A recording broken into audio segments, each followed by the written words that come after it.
Future continuous has two different forms. हम दो तरीके से फ्यूचर कंटिन्यूअस लिख सकते हैं, will be doing and be going to be doing. तो एक है विल बी डूइंग और दूसरा है be going to be doing, जो करने जा रहे हैं और जो होगा। She will be waiting for her mom when her plane arrives tonight.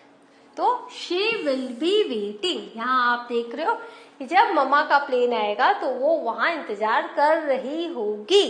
तो will be plus present participle. What is present participle? अब तो इतने सारे सेशंस हो गए, आपको पता है प्रेजेंट पार्टिसिपल क्या है, root verb plus ING.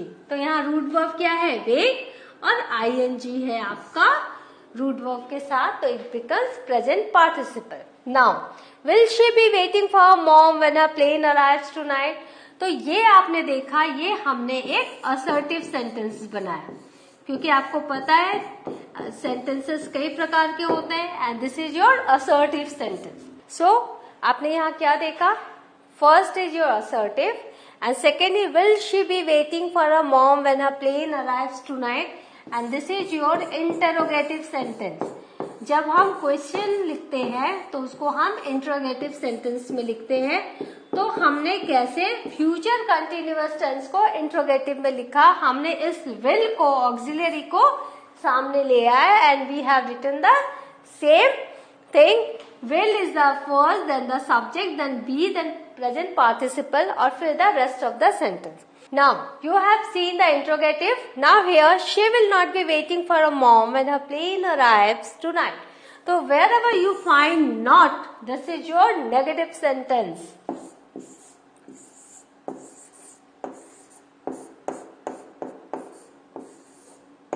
This is your negative sentence. So here we have seen कि the first form will be doing, हमने इसको विल बी के साथ हमने तीन सेंटेंसेस बनाए, first assertive, then interrogative and then negative. Let's go to the other form. Now future continuous will be going to.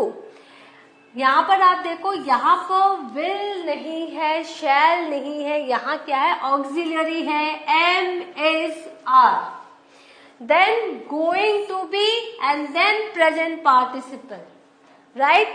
So you are going to be waiting for her when her plane arrives tonight. तो यहाँ पर हमने लिखा you are going to be waiting and ये future continuous ही है। तो if you write future continuous with will, this is correct, and if you write future continuous with auxiliary plus going to, then also it's correct. तो here आप इंतजार करने जा रहे हो, you are going to be waiting for her when her plane arrives tonight. Now this is, as you know, this is your assertive sentence.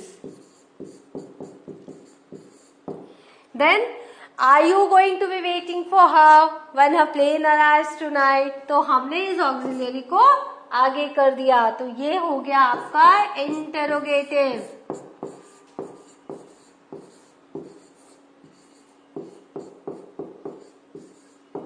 Then you are not going to be waiting for her when her plane arrives tonight. तो यहाँ पर हमने not लगा दिया, तो it has become your negative.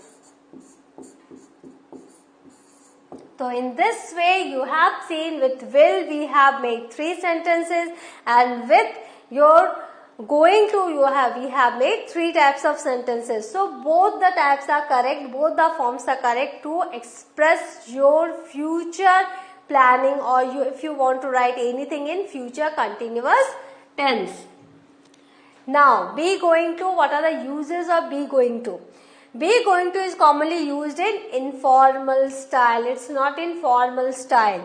When you express the intention, जब आप अपने intentions को present करते हो तो आपको going to आप लगाते हो। We use be going to talk about future plans and intentions already been made. हम पहले से सोच चुके होते हैं, हमारी जो intention और पहले से clear होती है तो हम going to लगाते हैं।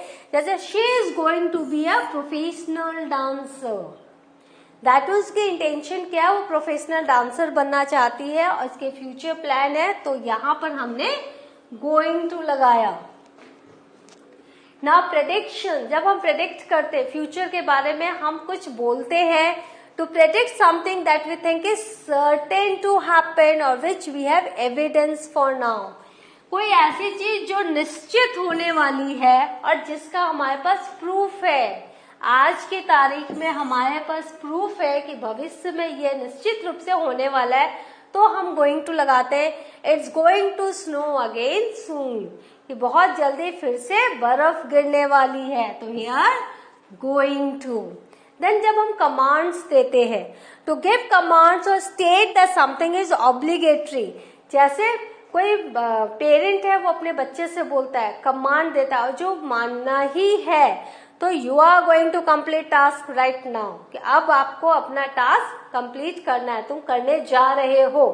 तो इन द सेंस यहाँ पर लिखा है, पेरेंट अपने बच्चे को बोल रहा है अब तुम अपना टास्क कंप्लीट करने जा रहे हो। दैट मीन्स फ्यूचर ही है but it is in a form of command. So ये जो कमांड है वो ऑब्लिगेटरी है, और जैसे पेरेंट के कमांड को चाइल्ड मानता है, तो इस तरीके से हमने देखा गोइंग टू का यूज किया है। नाउ अब गोना, गोइंग टू को हम लोग गोना भी बोल सकते हैं, I am gonna to be that. So this is also in an informal context. We use gonna instead of going to in informal context mainly in speaking and song lyrics. जब आप English गाने सुनते हो वहाँ gonna रहता है, वो actually that is going to. One day I am gonna be a star. तो यहाँ पर मैंने क्यों गौना का एग्जाम्पल दिया, क्योंकि आज की तारीख में क्या अपडेट है वो आपको जानना बहुत जरूरी है। आप गौना को अगर कुछ और समझोगे that will be your mistake. Gonna is actually going to, be going to or will. अब एक क्वेश्चन आता है कि मैं कब गोइंग टू लगाऊं और कब विल लगाऊं। Will is used when we are talking और समथिंग विद एब्सोल्यूट सर्टेनिटी, तो जहां पर पक्की तरह से आपको पता है आप वो करने जा रहे हो, वो होने वाला है, तो हम will लगाते हैं। And be going to is used when we want to emphasize our decision or the evidence in the present. और हम लोग going to कब लगाते हैं, जब हम लोग अपने डिसीजन पर एम्फेसाइज करना चाहते हैं, उसको हम हाईलाइट करना चाहते हैं, और जो एविडेंस आज के प्रेजेंट में दिख रहे हैं, जो सबूत हमें मिल रहे हैं, उसके हिसाब से हम फ्यूचर को बताना चाहते हैं, तो हम गोइंग टू लगाते हैं। Now for example, we are now very late so we are going to take taxi. चूंकि हम बहुत लेट हो गए तो हम टैक्सी लेने जा रहे हैं। The speaker refers to the present and emphasis the decision. तो प्रेजेंट में क्या है, बहुत लेट हो चुका है, तो उनका डिसीजन जो फ्यूचर का है वो क्या है, टू टेक टैक्सी। तो इसलिए कहा कि हम जा रहे हैं टैक्सी लेने क्योंकि हम बहुत लेट हो चुके हैं। Will, I know the taxi will be quicker at this time of day. तो हमें पूरा पता है, हम वी आर सर्टेन कि यार टैक्सी विल बी क्विकर, तो हमने विल लगाया कि हम टैक्सी अगर लेते हैं तो इट विल बी क्विकर। तो कहाँ गोइंग टू लगाना है, कहाँ विल लगाना है, ये अब आपको थोड़ा आइडिया हो गया है। विल जो हम लोग एब्सोल्यूट सर्टेनिटी में लगाते हैं, और गोइंग टू जब हमारे पास प्रेजेंट में एविडेंस होता है जिसके बेस पर हम फ्यूचर प्रेडिक्ट करते हैं, तो हम गोइंग टू लगाते हैं। नाउ अब future continuous tense. The future continuous tense or future progressive tense is a verb tense that indicates that something will occur in future and continue for an expected length of time. कि भविष्य में कुछ होने वाला है और वो कुछ लंबे समय तक चलने वाला है। Continue to an expected length of time, और वो जो समय है वो लंबा भी हो सकता है, छोटा भी हो सकता है, परंतु वो कंटिन्यू रहने वाला है in the future. That's why this is future continuous or progressive tense. It is formed using the construction will plus be plus the present participle. Present participle में क्या है, root verb और ing. तो will और be के बाद हम root verb और ing लगाते हैं, तो this becomes your present continuous tense. This is the format. Now how to make affirmative again? She will be staying, वो रहने वाली है। This is affirmative. Negative, they won't be staying, वो नहीं रहने वाले हैं। देखो यहाँ पर हम लोग will not का हम contraction form लगाते हैं, won't. This is will not. Now interrogative, will they be staying, and negative interrogative, won't they be staying. तो इस तरह से हमने चारों हमने सेंटेंसेस आपको बताए। आप कुछ भी आपको लिखना है, आप इस तरह से फॉर्मेट में लिख सकते हैं। Now what are the functions of future continuous tense? The future continuous can be used to project ourself into the future. Future में हम अपने आप को कैसे प्रोजेक्ट करेंगे, तो हम फ्यूचर कंटिन्यूअस लगाते हैं। Next Monday you will be working in your new job. That means next Monday आप न्यू जॉब में काम कर रहे होगे, तो you will be working. Next Monday you will be working in your new job. For predicting और गेसिंग about future event, जब हम गेस करते हैं, प्रेडिक्ट करते हैं फ्यूचर इवेंट्स का, he will be coming to the meeting I expect, तो हमने एक्सपेक्टेशंस रखी है कि वो जो है मीटिंग में आएगा, तो he will be coming। In the interrogative form, the future continuous can be used to ask politely for information about the future। तो हम जब इंट्रोगेटिव फॉर्म में जब हम फ्यूचर कंटिन्यूस का यूज करते हैं, तो कब करते हैं, जब हमें फ्यूचर के बारे में किसी से पोलाइटली पूछना रहता है। Will Jim be coming with us?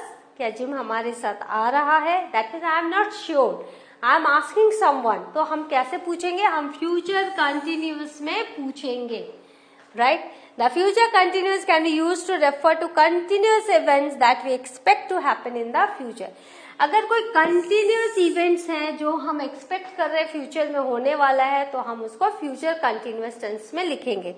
When he is in Australia, he will be staying with friends।